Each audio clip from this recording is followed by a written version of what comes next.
গ্রামের বাড়িটায় আমি আসি খুব কম। শহরের কোলাহল ছেড়ে এখানে এলেই মনে হয় সময়টা একটু ধীরে চলে যাচ্ছে। সেই ধীর সময়ের মাঝে আবার দেখা হয়ে গেল মেঘলার সাথে, আমার নিজে চাচাতো বোন। ছোটবেলায় আমরা ছিলাম নিখাত বন্ধু।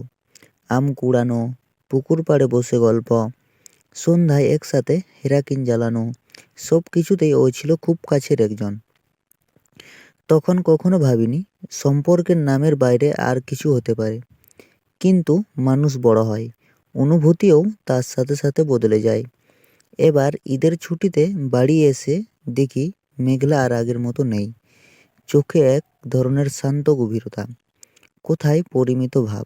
সেদিন বিকেলে ছাদের উপর দাঁড়িয়েছিল সে। বাতাসে ওর ওড়না উড়ছিল। হঠাৎ মনে হলো ওকে নতুন করে দেখছি। আমি নিজেই চমকে উঠলাম। এরপর দিনগুলোতে আমরা আবার গল্প করতে শুরু করলাম, বেশ আগের মতোই, কিন্তু কোথাও যেন আলাদা কিছু।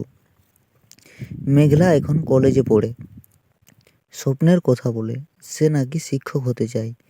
আমি শুনি, ও হাসে। আমি অকারণে সেই হাসির অপেক্ষায় থাকি। এক সন্ধ্যায় বিদ্যুৎ চলে গেলে আমরা ছাদে বসেছিলাম, আকাশ ভরা তারা। মেঘলা হঠাৎ বলল, তুই জানিস, ছোটবেলায় ভাবতাম বড় হলে সব কিছু সহজ হবে। এখন মনে হয় বড় হওয়াটাই সবচেয়ে কঠিন। আমি কিছু বলিনি, শুধু ওর কথার ওজনটা বুঝতে চেষ্টা করছিলাম। সেই মুহূর্তেই বুঝলাম এটা শুধু ভালো লাগা না, এটা তার থেকেও বেশি। আর ঠিক তখনই বুঝলাম এই অনুভূতির কোনো সহজ পথ নেই। রাতের পর রাত আমি নিজের সাথে লড়েছি, কিন্তু সম্পর্কের সীমা, সমাজের চোখ, ভবিষ্যতের প্রশ্ন, সব একসাথে ভিড় করেছে মাথায়।